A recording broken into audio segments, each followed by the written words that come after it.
Thank you for watching Ami Shakil 5858. I am Amel Putnam. I am thankful to all news resources. Following are the news which have been reported by American, European and Canadian channels. African, Asian channels and all news agencies have reported the same news. Now the news in detail. Putin has won elections in Russia with more than 80% of majority. There is still no solution for Haiti problems. Biden tried to convince Israeli leader Netanyahu for ceasefire and Rafah action. UN Secretary General also appealed for ceasefire. North Korea tested short-range missiles. Trump in New York court regarding hush money case and under trouble for his controversial remarks. On Wall Street, everything goes up. Dow Jones Industrial, Nasdaq, and S&P 500 all went up. Kate Middleton outing. Now the news in detail. Welcome to Democracy Now!, democracynow.org, The War and Peace Report. I'm Amy Goodman. The Israeli military has conducted another major raid on Al-Shifa Hospital in Gaza City. There are reports Israeli snipers are firing at people inside the hospital, which has also been attacked by tanks and drones. According to Palestinian health officials, about 30,000 people have been sheltering at the hospital. Israel said the raid was being conducted to target Hamas militants. At least 80 Palestinians have been detained at the hospital, including Al Jazeera correspondent Ismail Al-Ghul. This comes as the UN aid agency UNRWA is reporting 1 in 3 children under the age of 2 in northern Gaza are now actually malnourished, as Israel continues to block aid from entering Gaza. UNICEF Executive Director Catherine Russell said, quote, "The speed at which this catastrophic child malnutrition crisis in Gaza has unfolded is shocking, especially when desperately needed assistance has been at the ready just a few miles away," she said. On Friday, a ship carrying 200 tons of aid arrived in Gaza from Cyprus, but aid groups say far more aid is desperately needed. Palestinian mothers say they've nothing to feed their children. What has this child done to suffer from hunger? I cannot find milk for 5 shekels, or a packet of milk from the agency.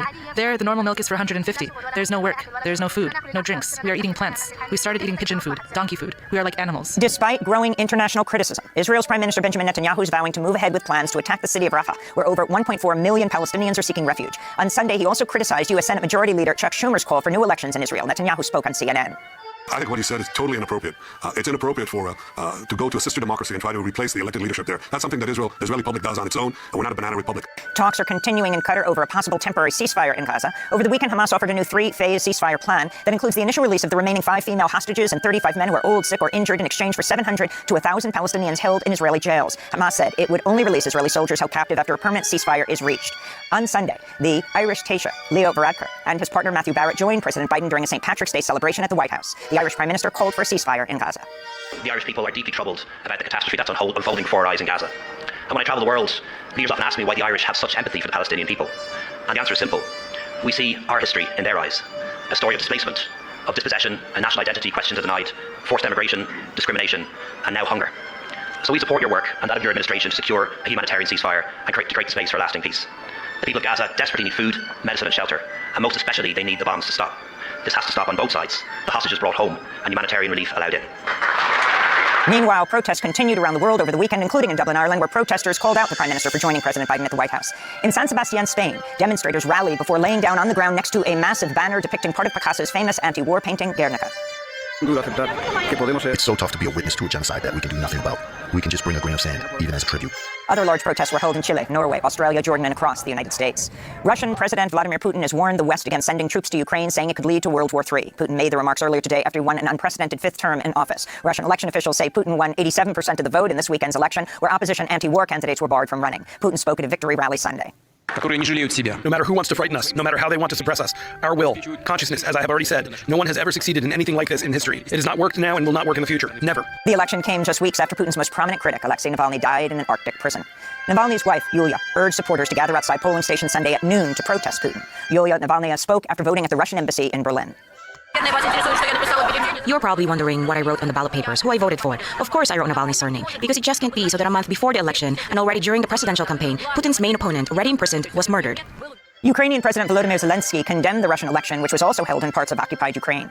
There is not a single bit of legitimacy in the simulation of an election, and there cannot be. This actor should be on trial in The Hague. That's what we have to ensure together with everyone in the world that values life and decency.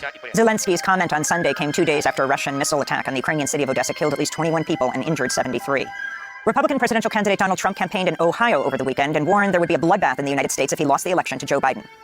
Now, if I don't get elected, it's going to be a bloodbath for the whole... That's going to be the least of it. It's going to be a bloodbath for the country. That'll be the least of it. During the same speech, Trump escalated his dehumanizing attacks on migrants. If you call them people, I don't know if you call them people. In some cases, they're not people, in my opinion, but I'm not allowed to say that because the radical left says that's a terrible thing to say. They say you have to vote against him because did you hear what he said about humanity? I've seen the humanity, and these are bad. These are animals, okay? Trump also called for the jailing of lawmakers who took part in the House Select Committee investigating the January 6th insurrection. In related news, Trump's former Vice President Mike Pence has said he, quote, cannot in good conscience endorse Trump's re-election bid. In other Trump news, Nathan Wade has resigned as special prosecutor in the Georgia election interference case against the former president. At issue is Wade's undisclosed romantic relationship with Fulton County District Attorney Fani Willis. On Friday, a judge ruled Willis could remain on the case if Wade resigned. Meanwhile, in New York, the judge overseeing Trump's hush money trial has agreed to delay the start of the trial until mid-April. Dozens of U.S. citizens left Haiti on a chartered flight Sunday amidst an escalating political and humanitarian crisis. The flight left from an airport in Cap-Haïtien because Haiti's main airport in Port-au-Prince remains shut down. About 1.4 million Haitians are on the verge of famine as street violence has disrupted efforts by aid groups to distribute food. Some aid containers have also been seized by armed groups. Last week, Haiti's unelected Prime Minister Ariel Henry agreed to resign once a 7-person transitional council was formed, but the makeup of the council has not yet been announced. The military junta in Niger has ordered U.S. troops to leave Niger in a major setback to U.S. military operations in Africa. 6 years ago, the U.S. built a $110 million drone base in northern Niger. The U.S. currently has about 1,000 troops in the West African nation. The announcement comes months after France was forced to pull its troops from Niger as well. Colonel Amadou Abdramani spoke on Saturday. On cooperation between the two countries, in particular military cooperation in the fight against terrorists. The U.S. presence on the territory of the Republic of Niger is illegal and violates all the constitutional and democratic rules, which would require the sovereign people, in particular through its elected representatives, to be consulted on the installation of a foreign army on its territory. In Senegal, opposition leaders Ousmane Sonko and Bassirou Diomaye Faye have been released from prison ahead of next Sunday's rescheduled presidential election. The release comes after outgoing President Macky Sall granted the men amnesty. Sall had sought to postpone the elections until after his term ends in April, but was forced to backtrack following massive protests and after a court ruled the move was unlawful. Bassirou Diomaye Faye is one of 19 candidates who will appear on the ballot. He's backed by the popular opposition figure Ousmane Sonko, who himself is barred from running. President Sall has named former Prime Minister Amadou Ba as his pick to succeed him. As the humanitarian crisis worsens in Sudan, UN officials are urging the Sudanese military and rival rapid support forces to immediately allow aid deliveries to save nearly 5 million people from catastrophic hunger in the coming months. Nearly 18 million people are already facing acute food insecurity after nearly a year of war. Fighting has devastated agricultural production, disrupted trades, blocked most access to humanitarian aid. UNICEF warns hundreds of thousands of Sudanese children suffering from severe malnutrition. The numbers of acutely malnourished children are rising, and the lean season hasn't even begun. Nearly 3.7 million children are projected to be acutely malnourished this year in Sudan, including 730,000 who need life-saving treatment. The needs for children in Khartoum alone are massive, but this is also true in Darfur, where I was last month on a cross-border mission through Chad. The scale and magnitude of needs for children across the country are simply staggering. Sudan is now the world's largest displacement crisis, and some of the most vulnerable children are in the hardest to reach places. That was Jill Lawler, Chief of Field Operations and Emergency for UNICEF in Sudan. The UN General Assembly is considering a draft for its first ever resolution on artificial intelligence. The measure was spearheaded by the U.S., which says it aims to make AI safe, secure, and trustworthy and easily accessible to all. While presenting the draft resolution last week, a reporter asked U.S. Ambassador to the UN, Linda Thomas-Greenfield, if the U.S. approves of Israel using AI in its assault on Gaza. The Israeli military has confirmed they are using artificial intelligence in targeting in their war in Gaza. Do you condemn that, and will that be taken into your account in this AI resolution? You know, we have been clear that this resolution is about making AI safe and secure and trustworthy. And we have 60 co-sponsors who have signed on to that, including Israel. And I think that as we move forward, we will see AI bridge many of the gaps that we've seen in the past. You're fine with Israel using it in Gaza right now? That's not for me to comment on. This comes as the European Union approved last week its own first ever Artificial Intelligence Act, but rights groups warn the legislation they say sets a dangerous precedent. The group Access Now said, quote, the new AI Act is littered with concessions to industry, lobbying exemptions for the most dangerous uses of AI by law enforcement and migration authorities, and prohibitions so full of loopholes that they don't actually ban some of the most dangerous uses of AI. Here in New York City, Mayor Eric Adams and the Legal Aid Society have reached a deal which preserves New York's right to shelter policy for unhoused people, but caps shelter stays by 30 or 60 days for newly arrived migrant adults. The settlement also bars New York City from forcing people to sleep on chairs and floors of so-called waiting rooms where adult migrants wait in hopes of securing a shelter placement. Housing and immigrant justice groups welcome the protection of the right to shelter policy and said they will continue working towards making it applicable for all New Yorkers. The NYUCLU, the New York Civil Liberties Union, said, quote, this rollback on the right to shelter could put thousands of people on the street. Everyone deserves a place to sleep, and that includes all new arrivals, they said. And a federal court temporarily paused new government rules that require public companies to disclose more information about their greenhouse gas emissions and the financial risks they face from the climate crisis. The case was brought by a pair of fracking companies. And those are some of the headlines. This is Democracy Now!, democracynow.org, the War and Peace Report.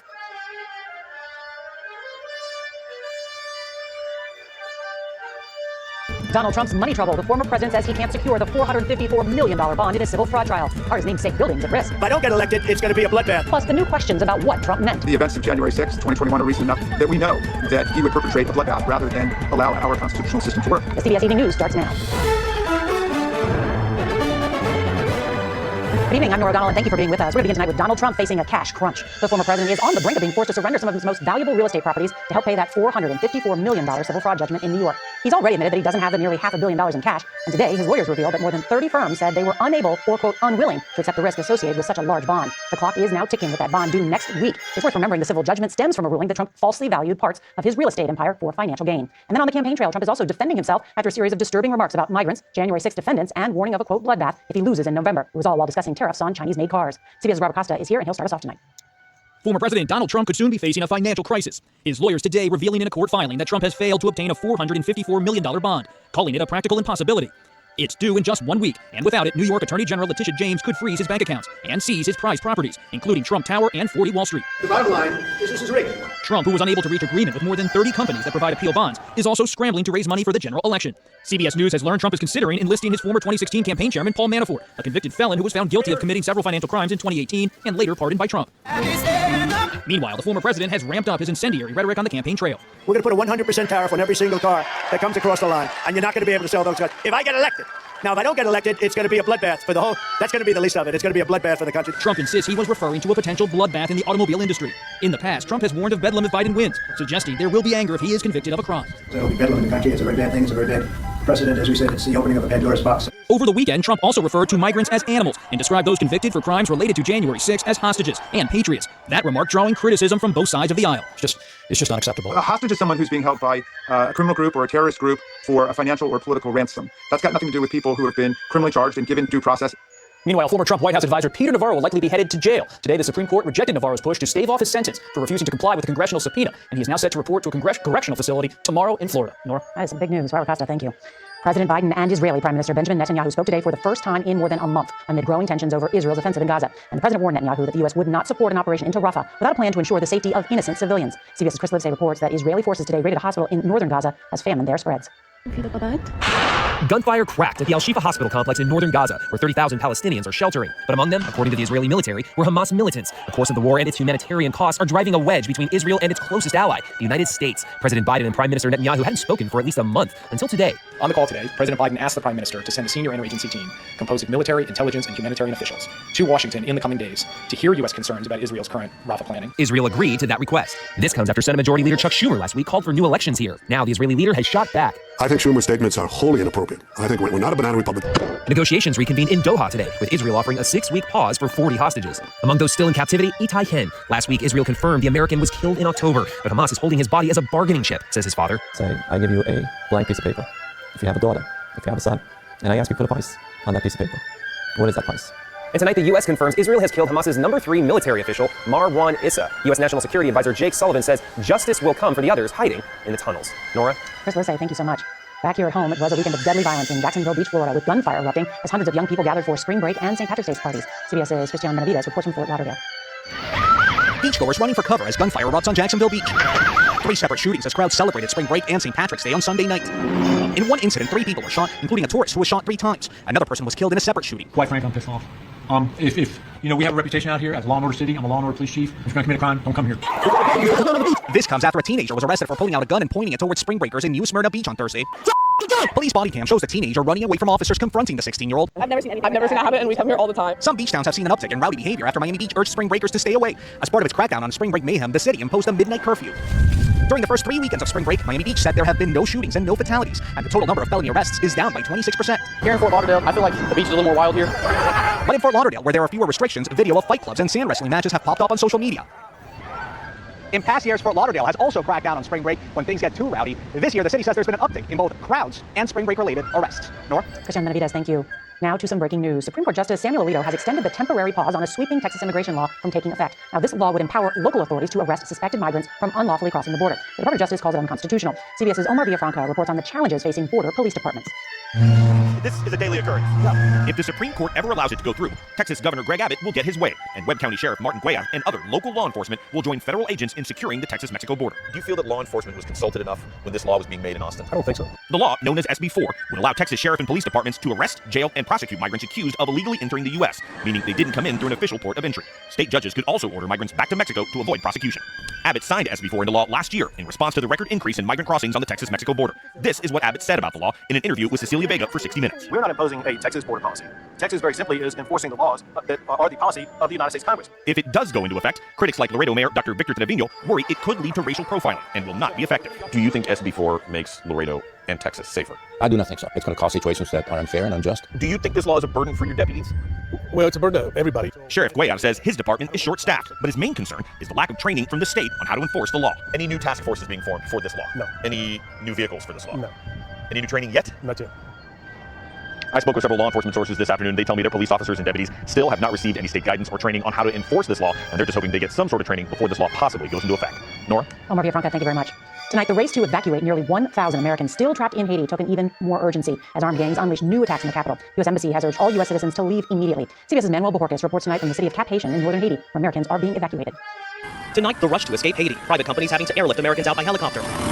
The second rescue mission by Florida Congressman Corey Mills alone. The first flight out of the country in 2 weeks touched down safely in Miami yesterday. Just 47 seats were occupied on the government-chartered flight, officials said. The State Department announced it would offer limited charter flights for U.S. citizens from the less chaotic northern city of Cap Haitian. But getting on one of these flights is not easy. The journey from Port-au-Prince to Cap Haitian, where flights are taking off, is an extremely dangerous trip by road, with gangs setting up checkpoints along the way. Those who did make the flight were relieved to be back on American soil after weeks of uncertainty. Everybody wants to see if they can get out of here. Not everybody can get out. It's a mixed emotion. It's good to be back here. I'm safe out with my family, but I also need to think about the people back home. This is the airport in Cap Haitian, and just look around and listen.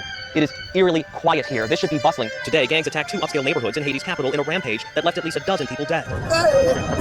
Bodies can be seen in the streets, some loaded onto trucks. We can hear some heavy attack, some people trying to attack the building of the government. People are still trying to cross the border to safety to the Dominican Republic, others to get as far away from the nation's capital. Authorities in the U.S. say flights for American citizens from this airport in Cap Haitian will continue only as long as it is safe to do so, and they say concerns about Haitians fleeing this recent turmoil and headed for the U.S. so far have not materialized. Nora? Manny Bojorquez, thank you for being there. Well, tonight there's new evidence in the mysterious disappearance of a college student who went missing 10 days ago during a fraternity trip to Nashville. Newly released body cam video shows him speaking with a police officer on the night he vanished. CBS's Errol Barnett has the new developments. New tonight, police in Nashville releasing this body cam video showing an officer's brief encounter with 22-year-old college student Riley Strain. How you doing, sir? Good, how are you? Good. It's just minutes after Strain had been kicked out of a downtown Nashville bar. Surveillance video from that night shows Strain stumbling and falling down. That was 10 days ago. He hasn't been seen since. His parents desperate for answers. This is a very trying time, emotional. It's a roller coaster. Over the weekend, another clue. A bank card found on the embankment of the Cumberland River. Now the focus of a massive search. Strain, a senior at the University of Missouri, was in Nashville with several fraternity brothers visiting local bars. He was asked to leave this bar owned by country music singer Luke Bryan. The bar says it served Strain 1 drink and 2 waters. Luke Bryan posting on social media, "This is scary," praying for his safe return. Friends say Strain told them he would head back to the group's hotel. He wasn't reported missing until the following afternoon. All of our hearts are out there and we're trying to find him. So we're doing the best we can. Now, Tennessee's Alcoholic Beverage Commission is investigating the possibility that Strain may have been overserved there at Luke Bryan's bar. But Nora, we should be clear at this stage, police have said they do not yet suspect foul play. Errol Barnett, thank you. Pope Francis reflects on his 87 years. A look inside his revealing new memoir. That's next.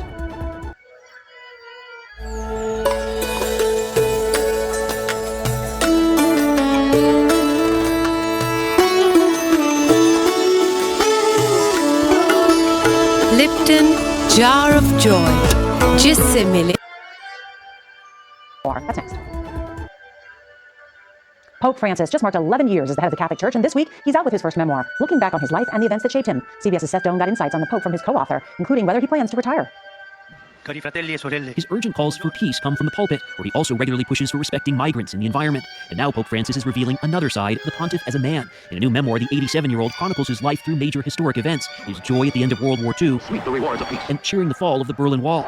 But he also delves into the more intimate, being briefly, quote, dazzled by a woman. So enamored, he writes, it was difficult to pray. Where are you, Fabio? Holy Father, I am at the beach. Pope Francis on the other end of the line asking you this? Yeah. Co-author Fabio Marchese Ragona, a Vatican correspondent for the Italian TV channel Mediaset, certainly saw the personal side of this pontiff through hours of interviews and revisions. È stata una mia proposta. It was my pitch, Ragona told us. He said there are many people in the world who don't know him, especially in the States. Why was America such a focus? This is a great country. Conservative Catholics in the U.S. are among the chief critics of this more progressive pope. He says at one point in the book that if he tried to keep track of everything that people say and write about him, that he would never have time to do anything else and would also need a psychologist. Father Sam Sawyer is a Jesuit like Pope Francis, and editor of the Catholic magazine, America. What are the headlines that stand out to you from this book?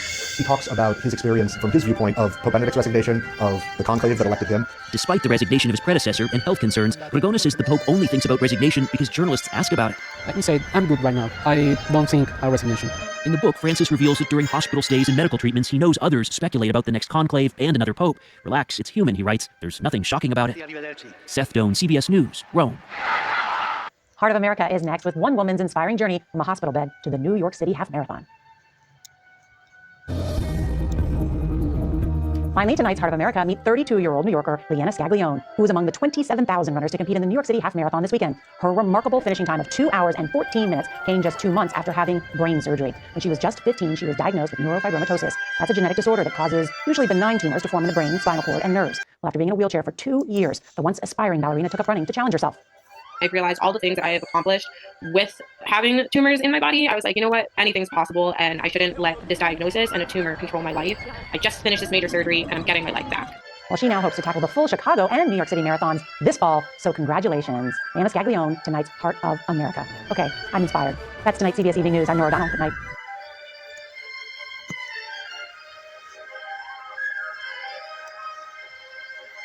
Mr. President, you know, as long as there's a breath in me, I'll be there for you. My whole family will be, and I know it is reciprocal. Now, the media tried to portray Obama and Biden as the best of friends. It was an unlikely bromance. But like so many other hoaxes, it was all fake. It was a one-way relationship. He tolerated Joe, but Barack obviously just wasn't over the moon. I hope what I'm going to say will save you a lot of time and energy. He's just not that into you. So move on. Yeah, according to White House aides, Axios is reporting that President Biden doesn't even speak frequently with Barack Obama, but behind closed doors, he does talk about him a lot.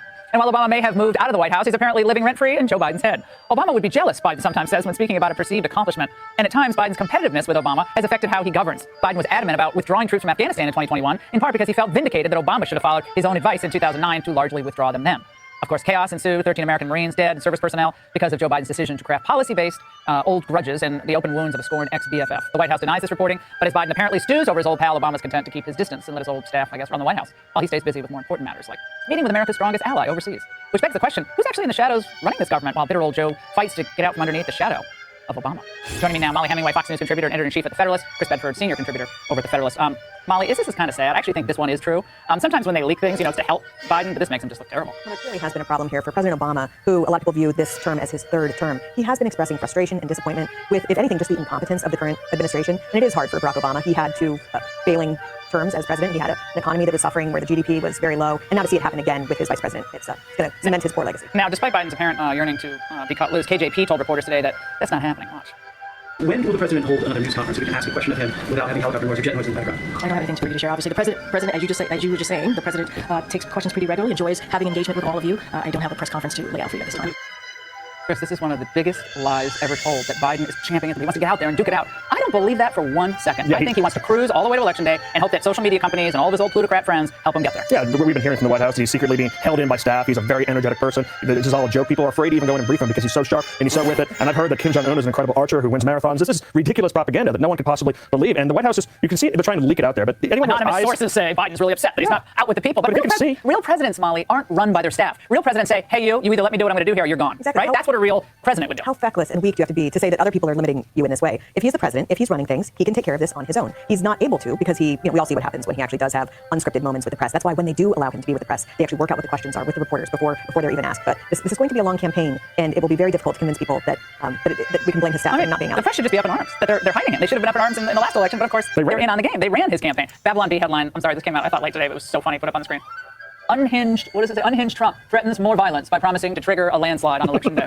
That, you can't use the word landslide. That's barely a Babylon Bee headline. That's basically what happened throughout the media today with the remarks from this weekend. Well, I have to say, when the Washington Post is writing or publishing columns saying it's time for Kamala Harris to step aside, which happened over the weekend, saying you're a drag on this ticket because she's lower in her approval ratings than both Biden and, of course, Donald Trump. She's far lower. They're worried about her and him. Most of the problem that the White House has is they can keep on leaking this stuff to the press, these stories, to try and keep the Democrat voters happy. No one else is buying it. But they don't have any real surrogates. Who can they send out? Pelosi's going to be their big surrogate. Don't you think she's going to be their big surrogate? She might be one. I mean, Lloyd Austin's out there getting in trouble. Every time they send out Pete Buttigieg, he says something stupid. They need to walk back. There's no one they can rely on. One of the Mayorkas is getting impeached. I mean, who are they going to send out? Who are the heavy hitters in the Democrat team? Basically, it's President Barack Obama, who, like you said, is off doing his own diplomacy. Molly, Obama, do you think he's going to tie himself to this unless he thinks they can really win it? That's actually an interesting way to think about it. Is if he does get involved, it must mean he thinks that they would be able to get Biden across the finish line, but it might just be so bad at this point that he doesn't want to taint his own legacy. Yeah, Michelle's probably headed for the hills at this point. I mean, maybe. We'll see. We'll see. I mean, his legacy is on the line, too. Molly and Chris, great to see you both. Hey, Sean Hannity here. Hey, click here to subscribe to Fox News YouTube page and catch our hottest interviews and most compelling analysis. You will not get it anywhere else. Tonight, breaking news involving Donald Trump. His lawyers telling the court he doesn't have the money. New video tonight of that missing college student, and you'll see it. The freeze warnings tonight, several states. And there have been so many questions. The first video just in tonight of Princess Catherine. First, Donald Trump's lawyers tonight saying he cannot obtain a $464 million bond after the civil fraud judgment against him in New York. His legal team says Trump was rejected by more than 30 insurance companies. Could New York's Attorney General seize some of Trump's properties? Aaron Katursky with new reporting. The deadly violence during spring break on multiple beaches in Florida. On one beach, a young man with a gun on a crowded beach. What police can be heard saying to him.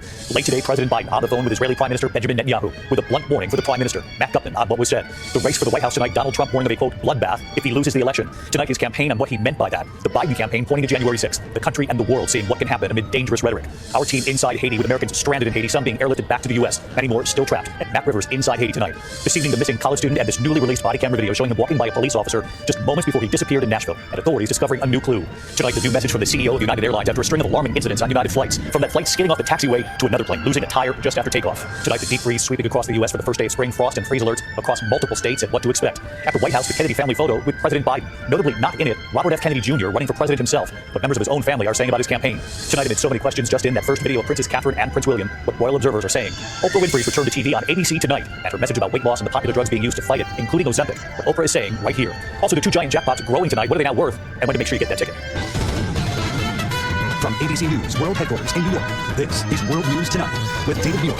Good evening. It's great to have you with us here on a very busy Monday night. We do begin tonight with Donald Trump. Tonight, Trump's lawyers revealing he doesn't have the money, telling the court Trump is unable to secure a bond for $464 million after the civil fraud judgment against him in New York, saying Trump is facing, quote, insurmountable difficulties, claiming 30 insurance companies were unwilling to underwrite the bond. Tonight, New York State Attorney General Letitia James signaling she will try to seize some of Trump's properties if he's unable to pay the judgment. ABC senior investigative correspondent Eric Terzi leading us off.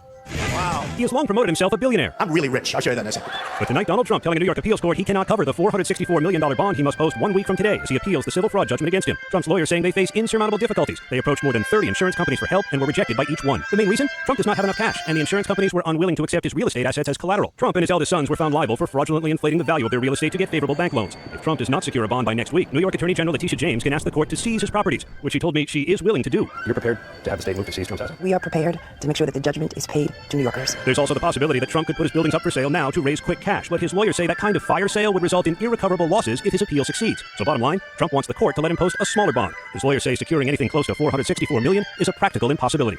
There's no telling when the appeals court may rule, but David, if Trump is unable to post a bond, the Attorney General could begin to take ownership of Trump's properties. We're not sure that means padlocks and stickers on the door, but she told us she is determined to make sure Trump pays. Hard to know what to expect. In the meantime, Aaron, the other breaking headline, there's also news on whether criminal cases against Donald Trump tonight. The hush money trial scheduled to get underway next month. And we learned tonight that key witnesses and a piece of video that the country will remember will be allowed in this upcoming trial.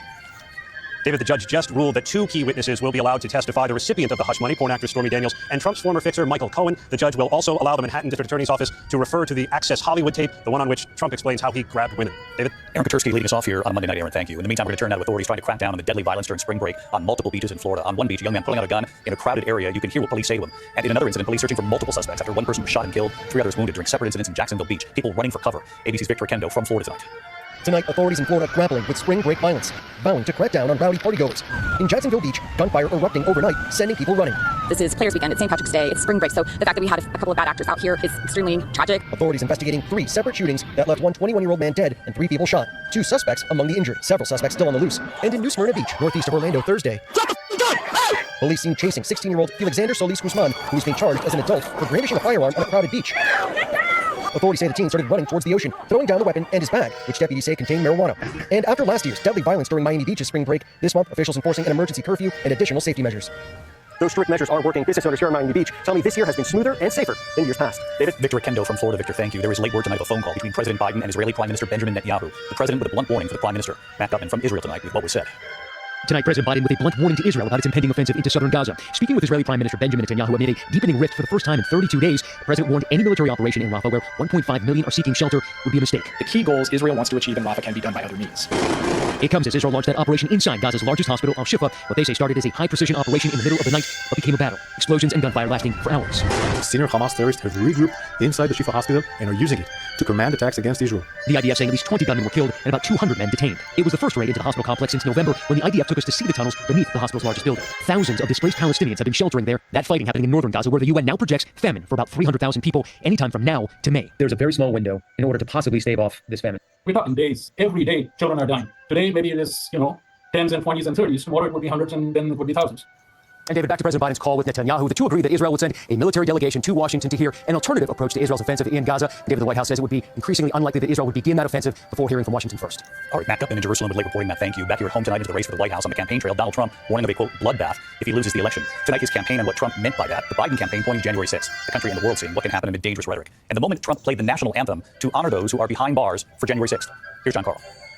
Today, Donald Trump is defending comments he made at a rally in Ohio warning of a, quote, bloodbath if he doesn't win the presidential election in November. Trump made the comment as he was talking about the auto industry, vowing to impose 100% tariffs on some imported cars. We're going to put a 100% tariff on every single car that comes across the line, and you're not going to be able to sell those cars. If I get elected, Now, if I don't get elected, it's going to be a bloodbath for the whole. That's going to be the least of it. It's going to be a bloodbath for the country. That'll be the least of it. Today, Trump insisted he wasn't talking about political violence at all, saying, quote, I was simply referring to imports allowed by crooked Joe Biden, which are killing the automobile industry. But the world saw what happened the last time Trump lost the presidential election, as Trump's supporters violently attacked the Capitol on January 6th. And in Ohio, Trump paid tribute to those arrested for their actions on that day. Please rise for the horribly and unfairly treated January 6th hostages. He saluted during a rendition of the national anthem that was recorded by people in prison for what they did on January 6th. Trump called those now serving prison sentences hostages and patriots, suggesting he'd pardon them as soon as he gets back into office.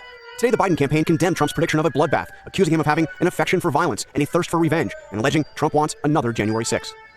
Not long after Trump paid tribute to the people who attacked the Capitol as, quote, unbelievable patriots, he posted multiple statements calling for Liz Cheney and other members of the January 6th committee to be prosecuted and sent to jail. In other words, David, Trump wants to pardon those who attacked the Capitol, and he wants to prosecute those who investigated his actions on January 6th. John Carl covering the campaign for us. John, thank you. Tonight, Supreme Court Justice John Roberts denying former Trump advisor Peter Navarro's last-ditch emergency request to try to remain out of prison. Navarro will now report to prison in Miami tomorrow as scheduled. Navarro will serve a 4-month sentence for contempt of Congress for refusing to cooperate with the January 6th Commission.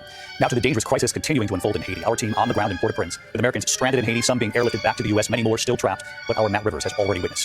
Tonight, with Americans desperate to escape the gang warfare in Haiti, we fly to Port-au-Prince, the epicenter of the violence.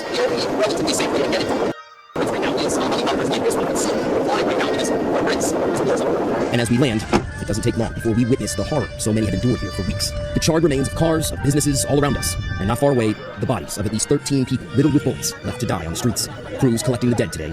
No one is safe. For many, there's no food.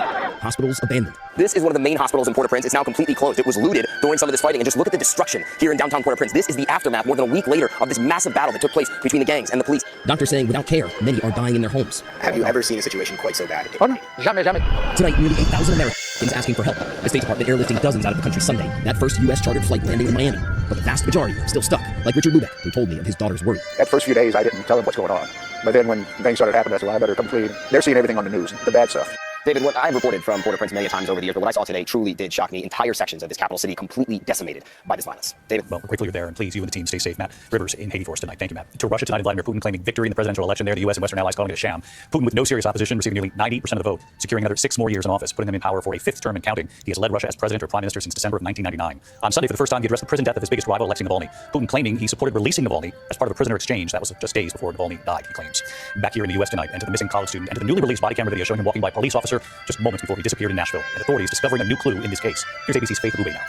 Tonight, Nashville police releasing the last known video of missing college student Riley Strain, who vanished 10 days ago while on a fraternity trip. We won't ask anybody if they know anything to please share it. The 22-year-old from the University of Missouri disappeared shortly after he was escorted out of this Nashville bar owned by singer Luke Bryan. The bar saying Riley was served 1 alcoholic drink, but was asked to leave, quote, based on our conduct standards. The 6'5" senior then seen on surveillance video walking down the street, then stumbling across a parking lot. But tonight, newly released body camera footage showing Riley minutes later in a friendly exchange with a police officer in the neighborhood. How you doing, sir?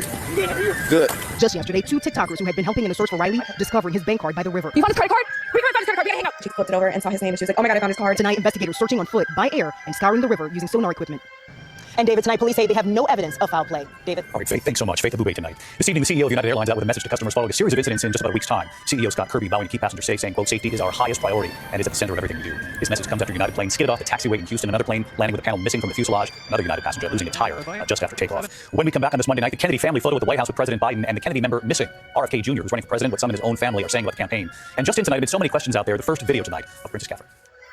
Tonight, the freeze warnings, even with spring starting tomorrow. Much of the country in a deep freeze. Major cities, Washington, D.C., New York, Boston, waking up to temperatures in the 30s, 20s further north. Frost and freeze alerts from Texas over the Carolinas. Members of the Kennedy family visiting the White House, meeting with President Biden on St. Patrick's Day. Robert Kennedy Jr. not among them. Carrie Kennedy posting this photo with President Biden and members of her family. Her brother, RFK Jr., challenging Biden, running as an independent. Some in his own family calling the campaign dangerous, in their words. The campaign facing an uphill battle. Only on the ballot in one state, Utah, so far. Others remain concerned how an independent run could affect a very close Biden-Trump rematch. When we come back here tonight, Oprah on ABC tonight, and our message already about weight loss, Ozempic, and the fight that so many face. And the new video just in tonight, Princess Catherine.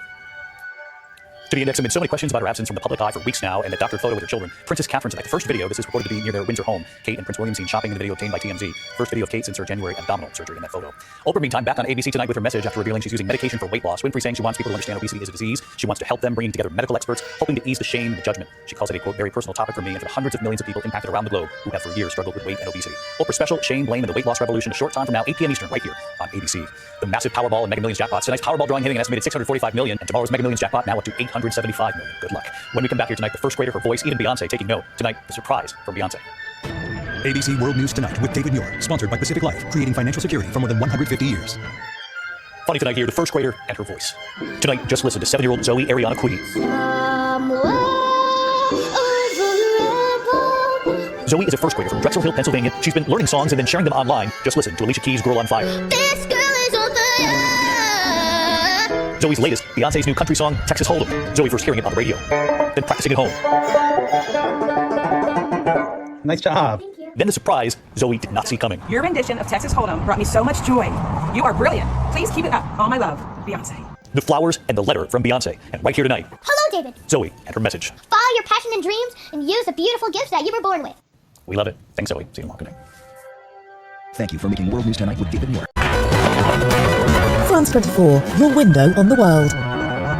Liberté, égalité, actualité.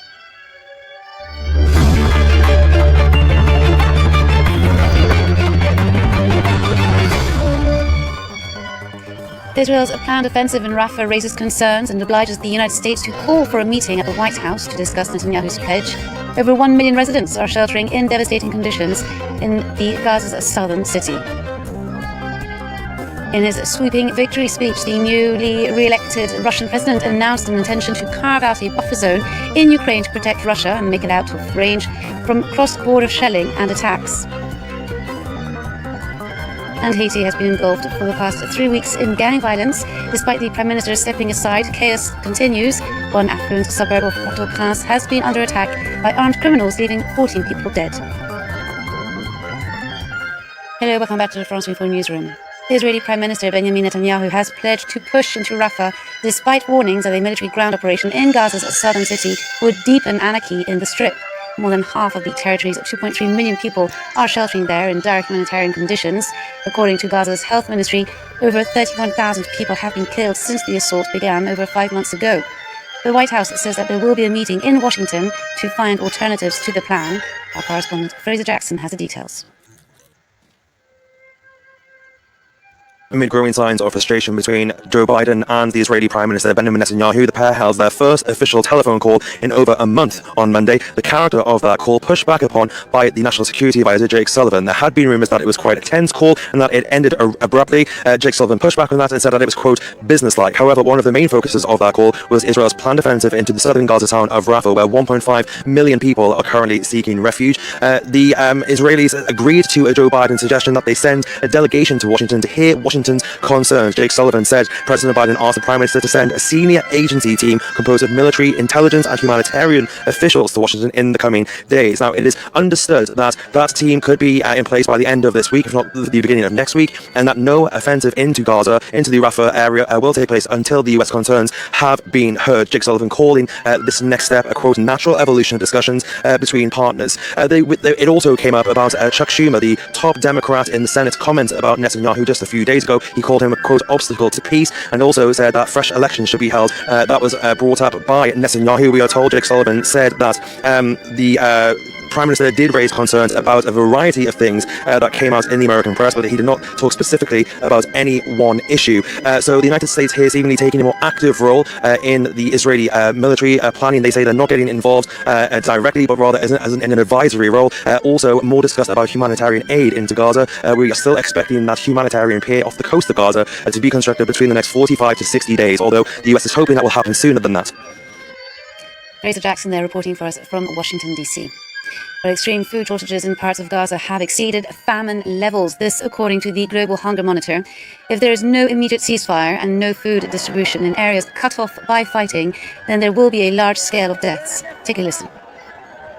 In last December, the IPC was already then warning that famine could break out by May.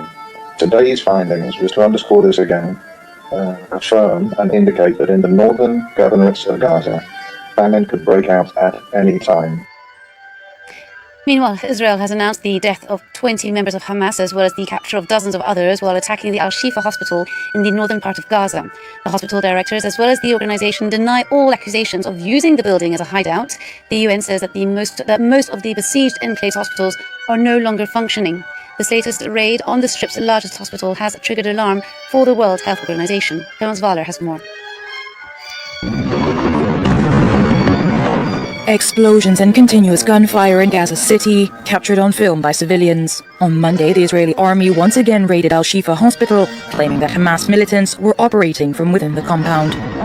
Explosions and distant flames could be seen in the videos, while gunfire and loudspeaker commands could be heard in the background. Fighting at the Al-Shifa complex has been going on since 2:30 a.m. Of course, the fate of those inside Al-Shifa is unknown, because the occupation took their mobiles and all communication tools. Also on Monday, the military released a video showing weapons and money it says were seized from the hospital, which has been used by Hamas and another armed group. A gift from Hamas and Islamic Jihad. Good work. It also released these images, which Tel Aviv says shows shots being fired at Israeli soldiers in an area of the hospital. The military said it was conducting a high-precision operation in parts of the medical complex after intelligence indicated senior Hamas militants had regrouped there and were directing attacks from the compound. Both Hamas and Al-Shifa hospital directors have denied the Israeli allegations. In other world news, speaking of the back of his re-election, Russian President Vladimir Putin has said he plans to create a buffer zone to help protect Russia from Ukrainian strikes. Although the Kremlin's forces have made progress after more than 2 years of war, it hasn't stopped Kyiv from firing at oil refineries and depots deep inside Russia. Putin considers it necessary to create a certain sanitary zone on the territories controlled by Ukraine. Catherine Kadir-Clifford has more.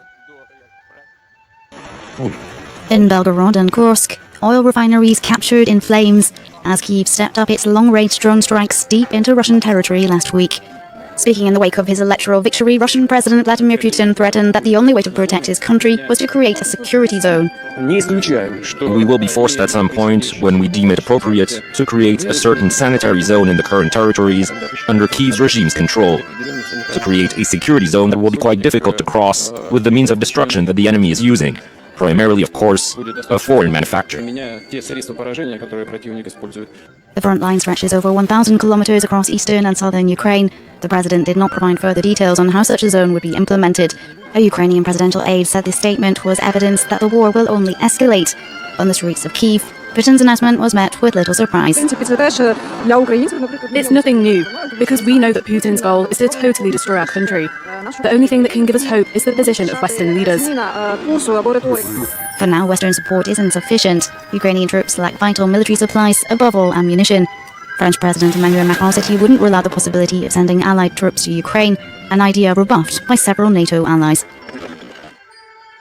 Haiti has been engulfed for the past 3 weeks in gang violence, and since Ariel Henry has agreed to step aside to allow an interim government, the situation remains dire. At least 14 people were killed in an affluent suburb of Port-au-Prince that had been under attack by armed criminals.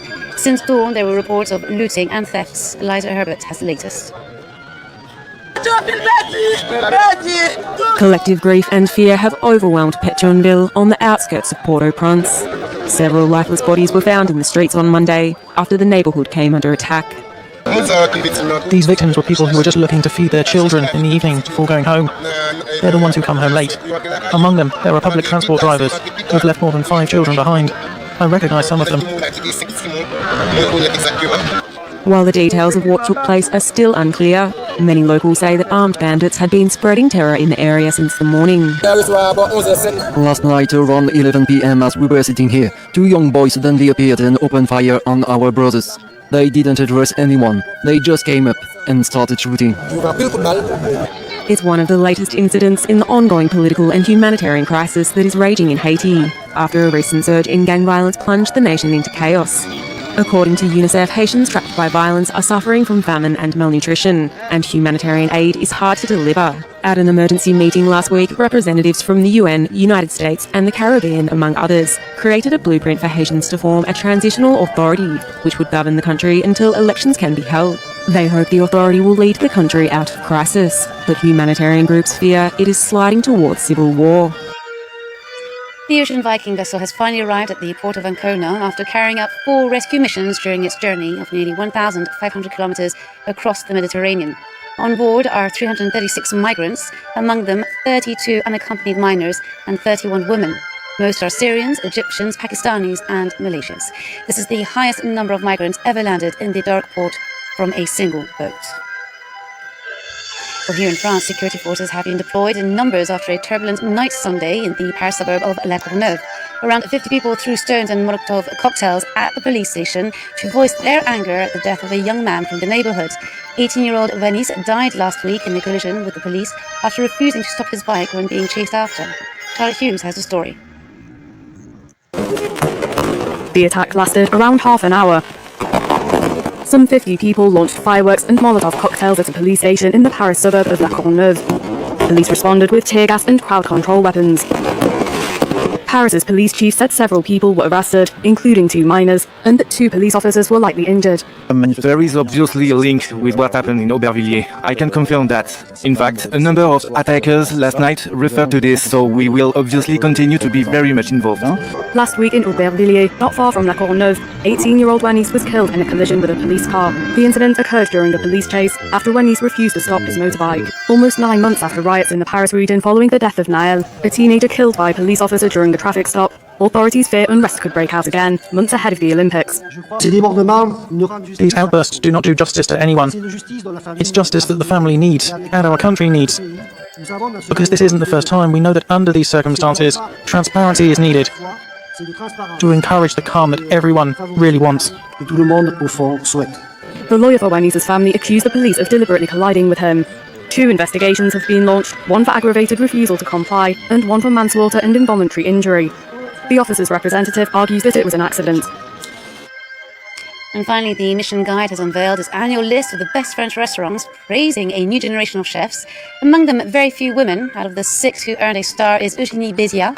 She grew up in Gabon and has been inspired by the African delicacies that are now a main feature among her very innovative dishes at the Ritz Hotel restaurant The Escadon. You have to persevere in this vocation. You have to keep going. You have to inspire young women. I've got some in my team, we've got some in the restaurant. As long as you've got talent, there's a place for everyone. It's as simple as that. Well, talent as long as you work hard, I'd say. And big congrats to her. Thank you for watching France 24. Stay tuned, more news coming up very shortly.